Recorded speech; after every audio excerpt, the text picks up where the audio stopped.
योग गुरु पूज्य बाबा रामदेव जी, मेघालय से पधारे हुए वहां के आरोग्य मंत्री मिस्टर A.L. बेग, मंत्री परिषद के मेरे साथी श्री पर्वत भाई,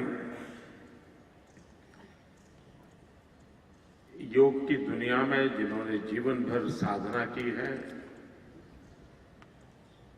पारिवारिक परंपरा भी पूरी तरह आयुर्वेद को समर्पित रही है, ऐसे Shri Devendra Triguna ji, incharge president central council of Indian medicine Shri Rashidulla Khan जी,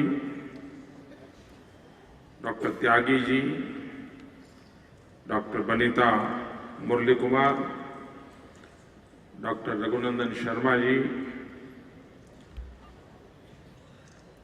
योग के क्षेत्र में और योग के माध्यम से रोग मुक्ति का अभियान चलाने वाले बेंगलोर के स्वामी विवेकानंद योगा यूनिवर्सिटी के वाइस चांसलर श्री नागेंद्र जी,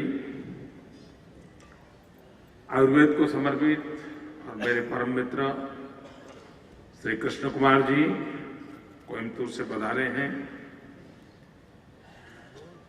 शार सूत्र में जिन्होंने एक बहुत बड़ी गुरु परंपरा निभाई है, ऐसे श्री इंदु भाई, आज विशेष रूप से पुणे से पधारे हुए आदरणीय श्री बालजी तांबे जी, सभी योग के क्षेत्र में साधना करने वाले, आयुर्वेद के लिए जीवन खपाने वाले अनेक वरिष्ठ महानुभाव आज यहां मौजूद हैं। देश भर से आए हुए सभी इस क्षेत्र के सेवाव्रती, मैं गुजरात की धरती पर आप सबका हृदय से स्वागत करता हूं।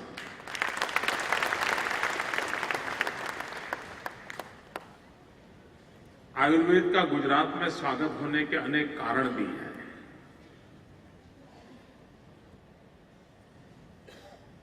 हमारे देव ईश्वर रूप भी, देवादि देव भी कभी कभी बीमार होते थे अपने कालखंड में, तो सभी देवों की सेवा उस काल में अश्विनी कुमार करते थे और उस अश्विनी कुमार का आश्रम हमारे सूरत के पास तापी तट पे था।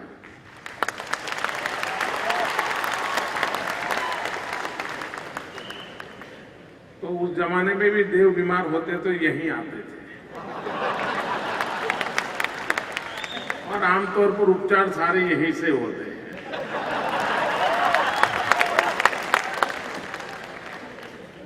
इतना ही नहीं, जब भी आयुर्वेद की चर्चा आएगी तो धन्वंतरी का नाम प्रमुख रूप से रहता है।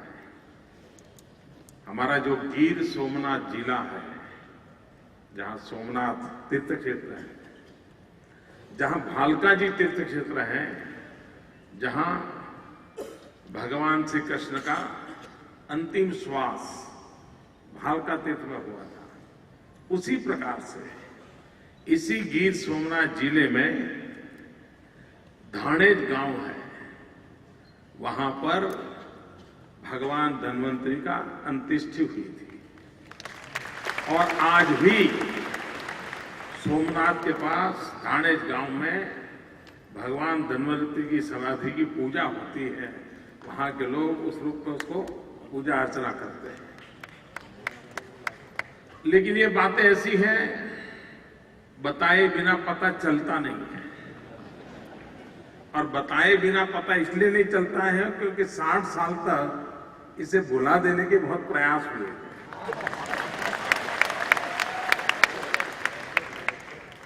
हमारे देश के सत्व को, हमारे देश के तत्व को सदियों की गुलामी मानसिकता का इतने प्रभाव में दबी हुई है कि हमें भी अपने पर शक होने लग जाता है। और जिनकी ये अवस्था होती है वे कभी भी समाज के सामने, दुनिया के सामने एक शक्ति के रूप में उभर नहीं सकते। आज मेरे सामने एक प्रकार से लघु भारत है। हिंदुस्तान के 26 राज्यों के प्रतिनिधि यहां मौजूद हैं।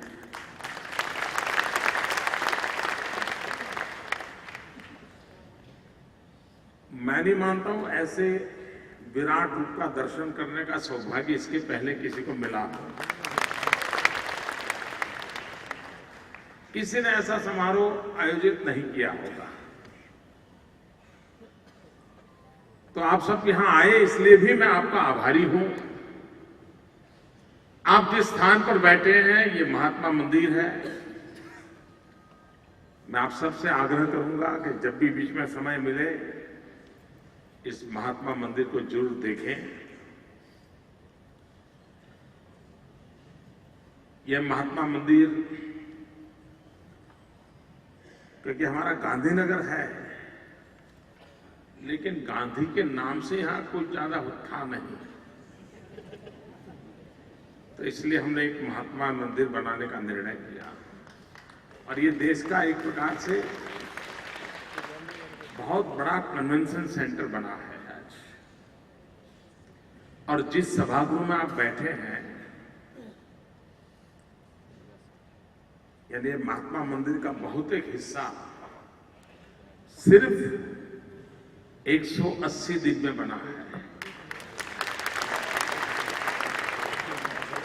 आप अपना फ्लैट भी बनाते होंगे रहने के लिए, तो 3-4 साल तो यूं ही निकल जाते होंगे।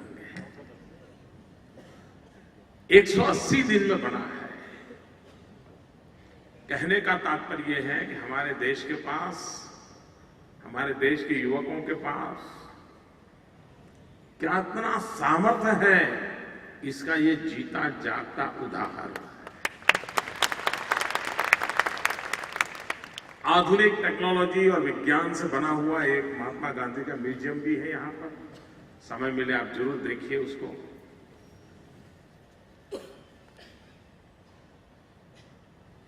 बाबा रामदेव जी ने अपने अनुभव से, और उनका तो इस क्षेत्र में समर्पण है,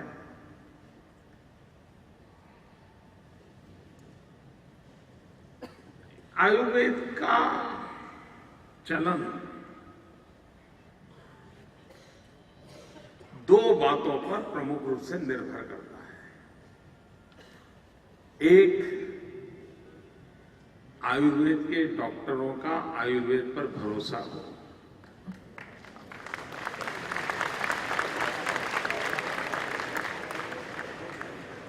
बहुत कम तालियां बजी।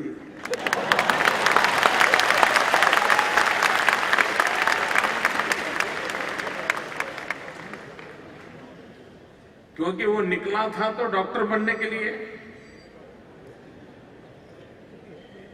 लेकिन कोई मेल बैठा नहीं तो बैजराज बन गया।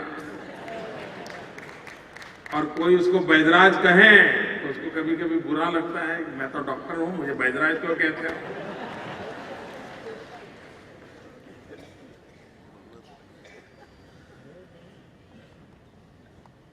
सबसे पहली आवश्यकता है अपनी परंपराओं पर हमारा अपना बहुत ही विश्वास होना चाहिए, हमें भरोसा होना चाहिए। देखिए, महात्मा गांधी के जीवन में ऐसे कितने ही अवसर आए होंगे जब उनके पहनावे को लेकर के, उनके खान पान के लेकर को दुनिया के सब लोगों के सामने बैठते होंगे, गोलमेज परिषद में बैठते होंगे, तो ऐसे कई सवाल आए होंगे। सारे लोग इतने 6 फुट ऊंचे हो, 7 फुट ऊंचे हो, कोट पैंट टाई पहनी हो, गोरे गोरे चमड़ी हो, बड़ा प्रभावी माहौल हो, और उसमें छोटा सा शरीर वाला ऐसे ये कपड़ा ढका हुआ इंसान, साइकोलॉजिकली कोई भी आदमी दब सकता है। लेकिन यही तो महात्मा गांधी की ताकत थी, अपने पर उतना इतना भरोसा था उस महापुरुष को। तो दुनिया की किसी भी शख्सियत से अपने टर्म्स पर ही बात करते थे। किसी भी बड़ा व्यक्ति है तो कहते थे साबरमती आश्रम में आ जाना, बात कर लेंगे। उसको नीचे बैठना आता नहीं था, ये नीचे बैठता तो उसको नीचे ही बैठना पड़ता था सामने वाले को। उनको ये नहीं था कि मेहमान आ रहा है चलो कुर्सी लगाओ, मैं भी कुर्सी पर बैठूं। नहीं, उन्होंने अपने नियमों को जीवन में जिया। कहने का तात्पर्य यह है, हमें अपनों ही बातों पर भरोसा होना चाहिए। अगर यही लोग वे आयुर्वेद पर अड़े न रहे तो पेशेंट क्या करेगा भाई? वो तो कहता है साहब शाम को जाना है, ड्यूटी पर जाना है, बुखार अभी उतर जाए, कुछ करो। तो वैद्यराज को भी लगता है यार चलो मार दो।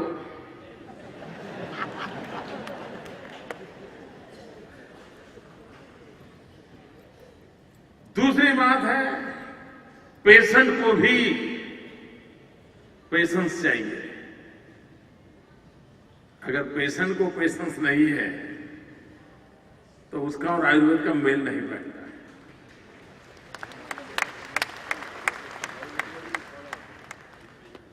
मैं जब छोटा था तो एक कथा सुनना करता था।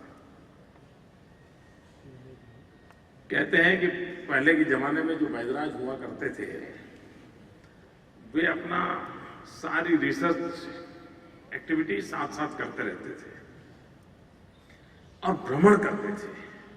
किसी एक जंगल के पास जाएंगे, उस गांव में रहेंगे और उस जंगल की जो जड़ी बूटियां हैं उसकी रिसर्च करते रहते थे और आसपास के गांव के लोगों की बीमारियों के लिए दवाई भी करते थे। उस समय तो बीमार भी लोग बहुत कम पड़ते थे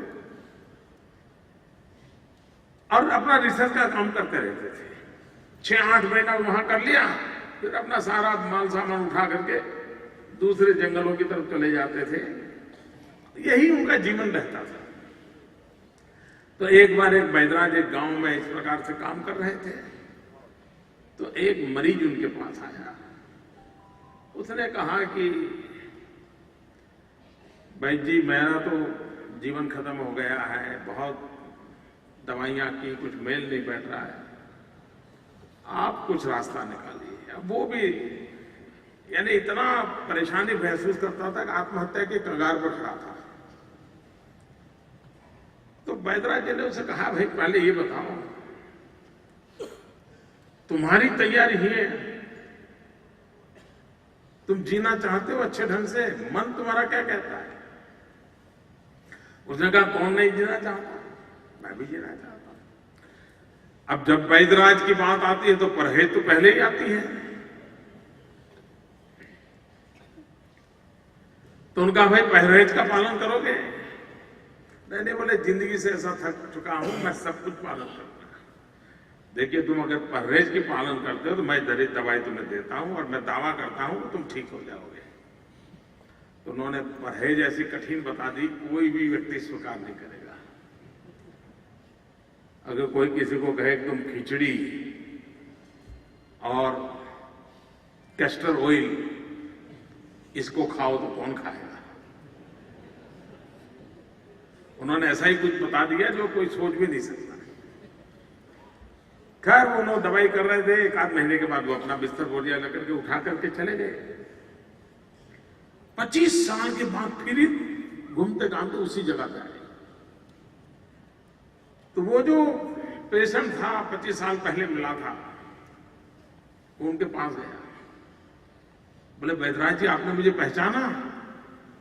तो बोले नहीं भाई, मैं मुझे पहचाना। अरे बोले 25 साल पहले जब आप यहां आए थे, बोले आया तो था लेकिन मैं तुम्हें, तो बोले आपको एक ऐसा मरीज मिला था जिसको आपने, जो जीवन मरण के बीच जी रहा था और आपके पास आया था, उसने आपको प्रार्थना की तो आपने उसको दवाई दी और परहेज करने के लिए कहा। तो बैजराज जी को उत्सुकता, अच्छा भाई क्या हुआ, वो जिंदा है कि क्या हुआ? तो इसने कहा बैजराज जी वो मैं ही हूं। अरे बोले इतने अच्छे हो गए, तुमने बराबर परहेज का पालन किया था? तो इसने कहा उस समय किया था ऐसा नहीं, आज भी मैं उसी परहेज के आदी हो गया। तो बैजराज जी खड़े हुए और उस पेशेंट के पैर छुए, उन्होंने साष्टांग प्रणाम किया। बोले आज के जमाने में ऐसा पेशेंट कहां मिलता है जिसके कारण मेरी दवाइयां सही निकल पाए, ये विश्वास पैदा हो जाए। तो ये भी एक संकट है, उसको शाम को ही दवाई चाहिए। इन सब के बावजूद भी ये एक शास्त्र है, सदियों पुराना शास्त्र है, और हमें कोई, हम ही बच्चे, हम ही बड़े, हमें ये अनुकूल है। और आज भी दुनिया में होलिस्टिक हेल्थ केयर ये सारे विश्व में एक प्रचलित परंपरा के रूप में विकसित हो रहा है। इतना एलोपैथी, इतना सारा सर्जरी, इतनी सारी दुनिया आने के बावजूद भी जगत होलिस्टिक हेल्थ केयर की तरफ बहुत तेजी से आगे बढ़ रहा है। किसी ने सोचा होगा क्या होम्योपैथी फिर से इस बार दुनिया के अंदर अपना पैर जमा लेगी? आज विश्व में होम्योपैथी ने फिर से अपना एक रुतबा प्रस्तुत कर दिया है। समाज के सभी वर्ग के लोगों में होम्योपैथी ने अपनी जगह बना ली है। लोगों का विश्वास बढ़ने लगा है। इसलिए आयुर्वेद के क्षेत्र में निराश होने का कोई कारण मैं नहीं देख रहा।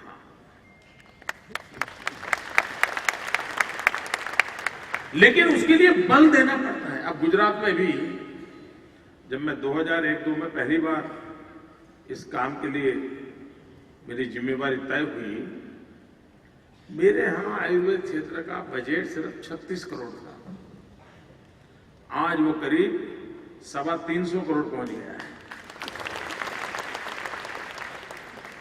यानी हर प्रकार की सपोर्ट सिस्टम भी तो खड़ी करनी पड़ती है, तभी तो इस चीज को बल देता है। अब जैसे अभी आप फिल्म में देख रहे थे, गांधीनगर के बगल में ही कोलवड़ा में एक बहुत बड़ा हम आयुर्वेदिक का आधुनिक अस्पताल बना रहे हैं। और गांधीनगर इसलिए किया है कि दुनिया को पता चलेगा, आओ देखो। किसी कोने में पड़ा होता है तो कोई देखने भी नहीं जाता, तो उसकी प्रतिष्ठा भी हमें बनानी होती है। बाय एंड लार्ज दुनिया में आयुर्वेद मेडिसिन से ज्यादा एक सप्लीमेंट्री फूड के रूप में जाना जाता है दुनिया में। और सप्लीमेंट्री फूड के रूप में जब जाना जाता है तो उसके सारे नॉर्म्स जो होते हैं उस हिसाब से होते हैं। जितना आयुर्वेद के क्षेत्र में डॉक्टरों का महत्व है, उतना ही औषध बनाने वाली कंपनियों का भी है। अगर औषध बनाने वाली कंपनियां शुद्ध रूप से आयुर्वेद में, उसकी रिसर्च में और जन सामान्य की उपयोगी परंपरा में अगर मन नहीं लगाती है, तो औषधि एक तरफ जाएगी, डॉक्टर दूसरी तरफ जाएगा और पेशेंट तीसरी तरफ जाएगा, तो हेल्थ ऐसे ही लटकती रहेगी। एक सूत्रता चाहिए। अगर एक सूत्रता होगी तभी तो हम इस सदियों पुराने हमारी शास्त्र की ताकत को बनाए रखेंगे। आयुर्वेद अकेला नहीं चल सकता है, मैं आयुर्वेद का पक्षकार हूं, लेकिन उसके साथ आहार विहार का महत्व उतना ही है। और इसलिए कोई नेचुरोपैथी अलग है, योगा अलग है, आयुर्वेद अलग है, नहीं। ये सब मिला करके एक होलिस्टिक हेल्थ के मजबूत इमारत तैयार करते हैं। इन सबको हमें जोड़ना होता है। इन सबको जोड़ करके हम जब विश्वास पैदा करते हैं तो अपने आप में, मेरे सामने कभी किसी से मिलने बैठना का होता है, खास करके कोई विदेश के लोग आते हैं जब मुझे मिलने के लिए, और उसमें भी पत्रकार लोग जब आते हैं, राजनीति के सवाल बहुत बाद में पूछते हैं। एक सवाल मुझे 80% लोग तो पूछते ही पूछते हैं, और वो पूछते हैं, मोदी जी आपकी एनर्जी का रहस्य क्या है?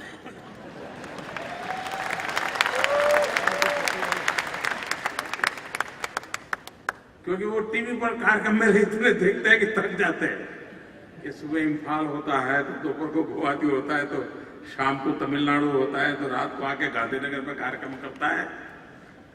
स्वाभाविक है, लोगों को जिज्ञासा होती है, लेकिन एक टुकड़ों में नहीं होता है, एक होलिस्टिक अप्रोच से ही होता है। आज हम जब आयुर्वेद की बात करते हैं, वात पित्त कफ पर ही सारी दुनिया चलती है। आज के युग में बात होती होती भाई, समस्याओं की जड़ 3 है, हरी, वरी एंड करी। खाने की आदतें, चिंता और हर चीज में दौड़। ये हरी, वरी और करी, पूरा मनुष्य जीवन इसमें फंसा पड़ा है। उसको कैसे बैलेंस किया जाए, संतुलित जीवन कैसे आए, और ये सारी चीजें सिर्फ आयुर्वेद की पुड़िया तो आखिर में आती है, इसके पहले सब होता है। जब पंडित नेहरू प्रधानमंत्री थे तो आयुर्वेद के लिए क्या किया जाए, उस पर एक हाथी कमीशन बैठा था। उस हाथी कमीशन ने जो रिपोर्ट दी है उस समय में 60s में, वो रिपोर्ट बड़ी इंटरेस्टिंग है आयुर्वेद के प्रभाव के लिए। तो हाथी कमीशन ने एक बात आग्रह से रखी है कि अगर हम आयुर्वेद को सस्टेन करना चाहते हैं, प्रचारित करना चाहते हैं, और भारत के बाहर भी आयुर्वेद की जगह खड़ी करना चाहते हैं, तो सबसे पहले आयुर्वेद के पैकेजिंग को बदलना पड़ेगा। यानी सबसे पहले उनकी चर्चा ये है, ये आप किसी को कहो आज के जमाने में कि भाई तुम ये वनस्पति साथ में थैले में ले जाओ, जहां जाओ वहां उबालना और फिर इतना पीना और ऐसा करना, तो कोई नहीं करेगा।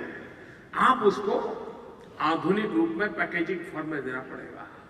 और आपने देखा है कि धीरे धीरे हमारे यहां आयुर्वेद की दवाइयां भी वैसे ही आ रही हैं जैसे एलोपैथी का पैकेजिंग हो रहा है। उसको और अधिक अच्छा, ये जो फार्मास्यूटिकल इंडस्ट्री में जो लोग जुड़े हुए हैं उन्होंने करना होगा। अब हमारे सामने एक बहुत बड़ी चैलेंज है, इतना बड़ा हिमालय हमारे यहां है। लक्ष्मण जी बेहोश हो गए तो हनुमान जी हिमालय से औषध ले आए। ये हम कथा तो सुनाते हैं, लेकिन हिमालय की औषध पूरे विश्व को तंदुरुस्त कर सकती है। इस पर हम कोई काम कर रहे हैं क्या? आज चाइना हर्बल मेडिसिन एक्सपोर्ट करने में दुनिया में नंबर 1 पर है। आप जो इतनी बड़ी संख्या में हो, इतनी हमारी फार्मास्यूटिकल इंडस्ट्री हो, इतनी यूनिवर्सिटियां हो, कॉलेजेस हो, रिसर्च होता हो, क्यों ना हमारी हर्बल मेडिसिन दुनिया के बाजार में ताकत के साथ हम क्यों न खड़े हो, पूरा विश्व हमें आकर क्यों ना स्वीकार करे। चाइना एक्सपोर्ट करता है, इसका मतलब हुआ कि दुनिया में मार्केट है। वो जगह हम क्यों नहीं बना पाते? ये हमारे सामने एक बहुत बड़ी चुनौती है। उस चुनौती को हमें स्वीकार करना होगा। उसी प्रकार से अब जैसे जामनगर है, जामनगर यूनिवर्सिटी में हर वर्ष बहुत बड़ी मात्रा में विदेश के स्टूडेंट पढ़ते हैं। वो स्टूडेंट वापस अपने देश में जाते हैं तो सिर्फ डिग्री लेके नहीं जाते, आयुर्वेद का एक शास्त्र लेकर के जाते हैं। अगर वहां वैद्यराज होगा तो फिर आपकी दवाइयां बिकेगी। वहां वैधराज होगा, लोगों का स्वास्थ्य ठीक होगा तो आयुर्वेद के प्रति भरोसा बैठेगा। हमारे दुनिया के अंदर विश्व के जो समृद्ध देश हैं वे एजेंडा सेट करते हैं और दुनिया में उसी प्रकार से विश्व समूह देशों के संगठन खड़े होते हैं। कोई गैस और पेट्रोलियम के देश होंगे तो वो उनका अपना एक समूह खड़ा कर देते हैं। कोई G8 समिट हो जाता है, कोई SAARC समिट हो जाता है, कोई G20 समूह हो जाता है। भांति भांति के समूह दुनिया के अंदर बने हुए हैं। क्या कभी हिंदुस्तान ने सोचा कि दुनिया में कितने देश ऐसे हैं कि जो हमारी ये ट्रेडिशनल मेडिसिन में विश्वास करते हैं? कितने देश हैं? आज भी आप मॉरिशस में जाओ, हमारी ये परंपरा चलती है। नेपाल में जाओ, तिब्बत में जाओ, भूटान में जाओ, इंडोनेशिया जाओ, थाईलैंड जाओ, अनेक देश हैं। फिजी जाओ, जावा सुमात्रा के इलाके देखो, अनेक देश हैं जहां पर हमारी ये परंपराएं आज भी पहुंची हुई है। क्या कभी भारत ने ऐसे देशों का एक अलग समूह बनाया? उन्हीं की एक कॉन्फ्रेंस बार बार हर साल क्यों ना हो, उन्हीं के सारे प्रधानमंत्री आए, राष्ट्रपति आए, मिले बैठ करके और इसी साइंस पर चर्चा करें। एक ग्लोबल रेपुटेशन खड़ा करने की आवश्यकता है।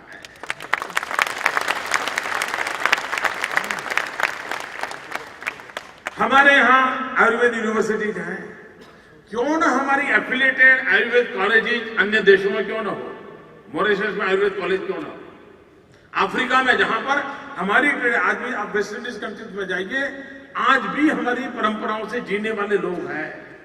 यानी उनको नए सिरे से समझाने की आवश्यकता नहीं है। हमारे देश में कभी ग्लोबली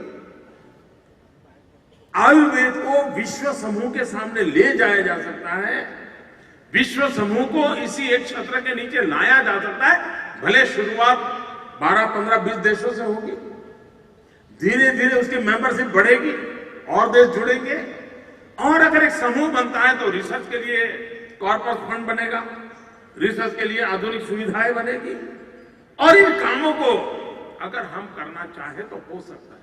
अब देखिए हमारे यहां हार्ट अटैक के जो पेशेंट होते हैं, उन हार्ट के पेशेंट के लिए ECG से हम परिचित हैं।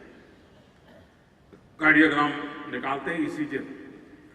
इन दिनों हमारे आयुर्वेद के डॉक्टर मित्रों के पास ये बात कितनी पहुंची मुझे मालूम नहीं है, लेकिन उस प्रकार के इंस्ट्रूमेंटों का विकास हो रहा है जिसको ETG कहते हैं। जैसे ECG है वैसे ही ETG के भी इंस्ट्रूमेंट डेवलप हो रहे हैं और वो पूरी तरह आयुर्वेद के सिद्धांतों पर है, पूरी तरह आयुर्वेद के सिद्धांतों पर है। ये जो ETG है वो इलेक्ट्रो त्रिदोष ग्राम शब्द प्रयोग करते हैं, त्रिदोष, इलेक्ट्रो त्रिदोष ग्राम ETG वो निकाल के देता है कि आपके शरीर में ये त्रिदोष की स्थिति में आप बैलेंस कितना है, कितना इम्बैलेंस है, ये आज मशीन निकालने लगे हैं। अभी हमने देखा होगा जब ये फिल्म बता रहे थे शुरुआत में वो हमारे सप्त चक्रों का वर्णन किया गया था, वो अगर बैलेंस है तो स्वास्थ्य ठीक रहता है। आज नई टेक्नोलॉजी आई है, सॉफ्टवेयर अवेलेबल है कि आपके बॉडी में इन चक्रों की अवस्था क्या है, कितने टेढ़े मेढ़े गए, आगे पीछे कितने हट गए हैं, इन सारा उसका रिजल्ट निकलता है। आप अगर कभी हमारे यहाँ डॉक्टर नागेंद्र जी आए हैं, कल आपको मिलेंगे, वो बताएंगे। उनके पास एक कैमरा है। अब तो वो कैमरा बहुत नए भी आए, लेकिन मैं बहुत साल पहले योगा सीखने के लिए उनके यहाँ जाया करता था, डॉक्टर नागेंद्र जी के पास। वहां जाके मैं रहता था। मेरी एनर्जी के रहस्य में वो भी एक है। तो जापान के एक साइंटिस्ट ने एक कैमरा खोजा हुआ है, किलियन फोटोग्राफी।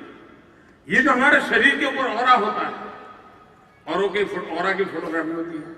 पहले के जमाने में हमारे ऋषि मुनियों, महात्मा परमात्मा की फोटो देखते थे तो ऑरा पेंट किया जाता था।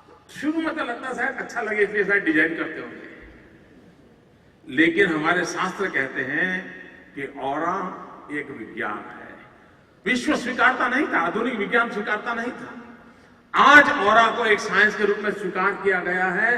पूरा मेडिकल साइंस एक नई करवट बदल रहा है और वो कहने लगा है कि ऑरा के अध्ययन से, अगर ऑरा का अध्ययन किया जाए तो ये तय किया जा सकता है कि 10 साल के बाद इस बॉडी में कौन सी कमी आएगी, 20 साल के बाद कौन सी कमी आएगी, उस कमी के कारण कौन कौन से रोगों की संभावना खड़ी होगी। आज ऑरा साइंस से हो सकता है। और क्लियर फोटोग्राफी, उस जमाने में तो ये जो कैमरा था वो वॉशिंग मशीन की साइज का हुआ करता था और उसमें आप अपना ऑरा निकाल सकते हैं।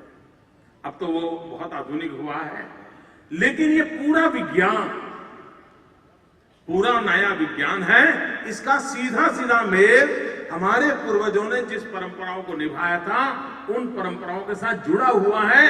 जोड़ने की आवश्यकता है।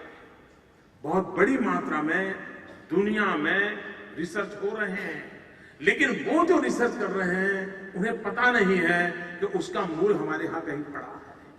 इतना बड़ा टेक्नोलॉजी डेवलप हुआ, आयुर्वेद का इतना बड़ा शास्त्र है, इतनी हस्तलिखित चीजें उपलब्ध हैं, इतने पुराने ग्रंथ उपलब्ध हैं, लेकिन अभी तक हमारे देश में इसका डिजिटल वर्किंग पूरा नहीं हो पा रहा है। करोड़ों की तादाद में मैन्युस्क्रिप्ट्स अवेलेबल है। ये सरकार का दायित्व बनता है कि इसको डिजिटलाइजेशन कैसे करें, हमारी इस पूरी विधा को विश्व के सामने हम आधुनिक टेक्नोलॉजी के माध्यम से कैसे रखें। हमें अपनी व्यवस्थाओं को दुनिया जो भाषा में समझती है उस भाषा में प्रस्तुत करने की आवश्यकता होगी। उस दिशा में काम करना पड़ेगा। उसी प्रकार से एक विषय में हम हिंदुस्तान में बहुत हमारा नुकसान हो रहा है और दुनिया बदल चुकी है, हमें स्वीकार करना पड़ेगा। और उसके कारण मेरा जो है बहुत अच्छा है, इतने मात्र से चलता नहीं है। हम पेटेंट कराने में बहुत पीछे हैं। हमारे पास कई चीजें ऐसी हैं जिसका पेटेंट ही नहीं है। अब जैसे हमारे यहां हल्दी का महत्व है, आप सब जानते हैं, हर चीज में आप हल्दी का उपयोग करते हैं।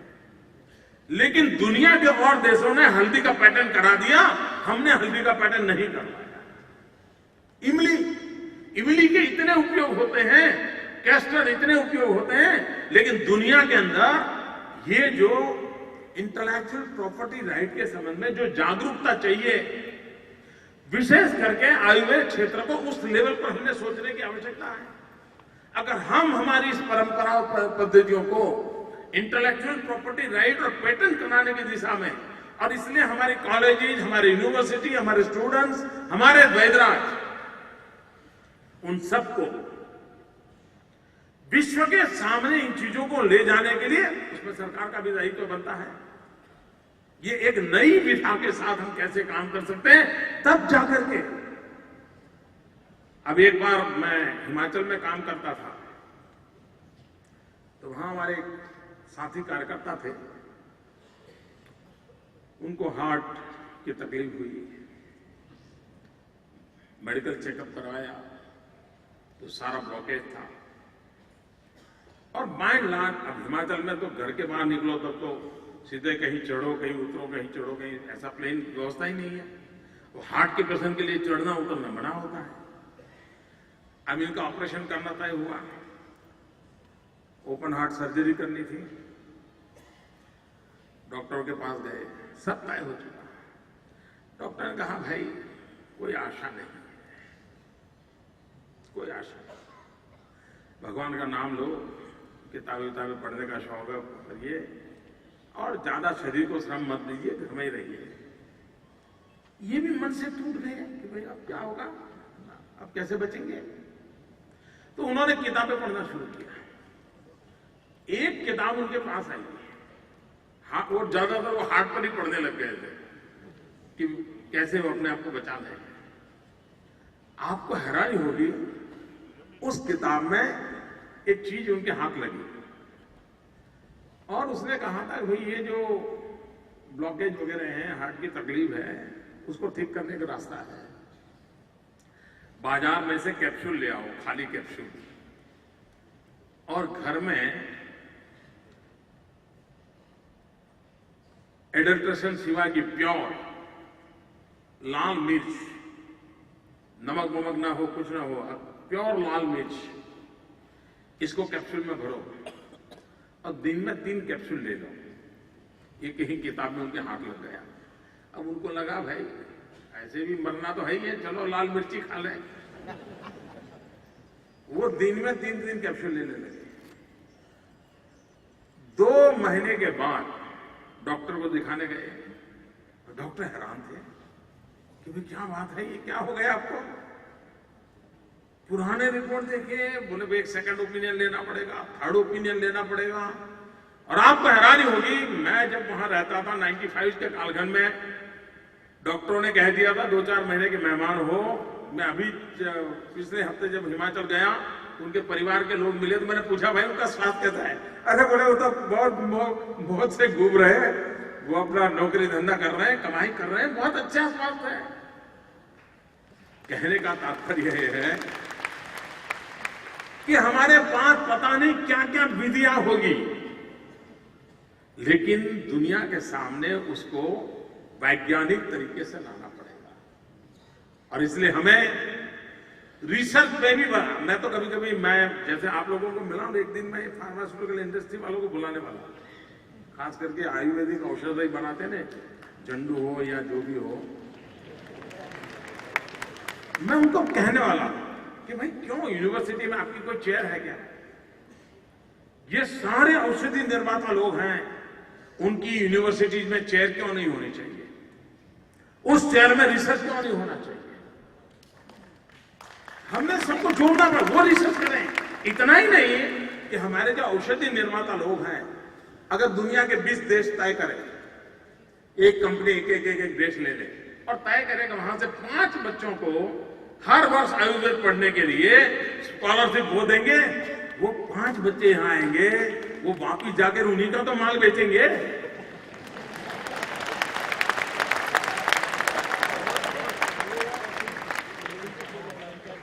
चीजें बहुत प्रैक्टिकल हैं, लेकिन कोई सोचे और इस क्षेत्र में जितने लोग हैं उन सबको जोड़ करके हम इसको जितना बल दें, आयुर्वेद आज विश्व का मन बन चुका है मित्रों।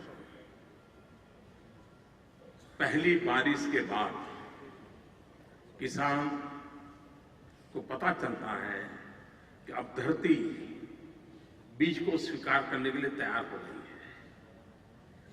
उसी प्रकार से विश्व का मन भारत की इस विधा को स्वीकारने के लिए मन तैयार बैठा है। बोने वाला चाहिए दोस्तों, वटवृक्ष बनकर रहेगा, ये मेरा विश्वास है। और इसलिए भाइयों बहनों, ये जो हमने शुरुआत की है, आप सबको निमंत्रित किया है। पहली बार देश भर के हेल्थ रिलेटेड चिंता करने वाले आप लोग आए हैं। आप में से बहुत लोग होंगे जो आयुर्वेद के प्रति पूर्णतः समर्पित होंगे और पूरी तरह उसमें आपका पूरा विश्वास होगा, मुझे पूरा भरोसा है। इसी को लेकर के आप आगे बढ़ेंगे। भारत के गौरव को प्रदान करने वाला क्षेत्र है आपके पास। विश्व को एक नई आशा जगाने वाला क्षेत्र आपके पास है। इसके प्रति भरोसा रख करके हम आगे बढ़े और सरकार का भी काम है कि इन सारी विधाओं को सामर्थ्य दे, शक्ति दे। हम सब मिलकर के स्वस्थ भारत का सपना साकार करें। कभी कभी मैंने एक दिन होम्योपैथी के डॉक्टरों को बुलाया। मैंने कहा भाई हमारे यहाँ बच्चों के हेल्थ का एक प्रॉब्लम होता है, गरीब बच्चे होते हैं, उनको न्यूट्रिशन का प्रॉब्लम होता है, लेकिन होता क्या है कि पानी की समस्या होती है। इतने में छोटा बच्चा होता है, माँ ने बेचारी ने बहुत केयर की हो, लेकिन दांत आना शुरू हो जाए तो बच्चे को इतना डिहाइड्रेशन हो जाता है कि वो 1.5-2 साल तक उसने जो शरीर बेचारे को जो कुछ बनाया सब खत्म हो जाता है। होम्योपैथी के डॉक्टरों के पास इस विषय में सबसे उपाय है कि बच्चों को अगर दांत आने वाले हैं और उसको होम्योपैथी की दवाई दी जाए तो कोई प्रकार की तकलीफ के बिना दांत आ जाते हैं और गाड़ी चल जाती है। मैंने कहा कम से कम इतना तो पॉपुलर करो भाई गरीब बच्चों में। कहने का अर्थ है कि इतनी चीजें हैं हमारे पास, उन चीजों को सहज रूप से लोगों के पास हम कैसे ले जाए, ले जाने के लिए हमारा अपने पर भरोसा हो, हमारा अपने पर विश्वास हो और उसको लेकर हम चलेंगे। मेरी इस समारोह के लिए बहुत बहुत शुभकामनाएं हैं। आप सबको मेरा फिर एक बार गुजरात की धरती पर स्वागत है और मैं चाहूंगा कि आप लोग गुजरात को देखें, गुजरात का अनुभव करें और गुजरात के स्वास्थ्य में आप भी सहायक हो। हम सब मिलकर के देश के स्वास्थ्य की भी चिंता करें।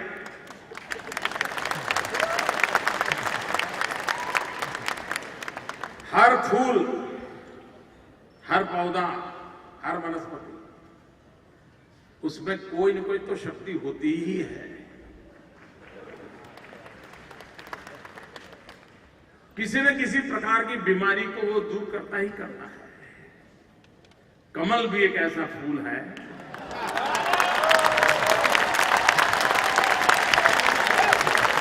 वो भी बहुत सारी बीमारियों को दूर कर सकता है।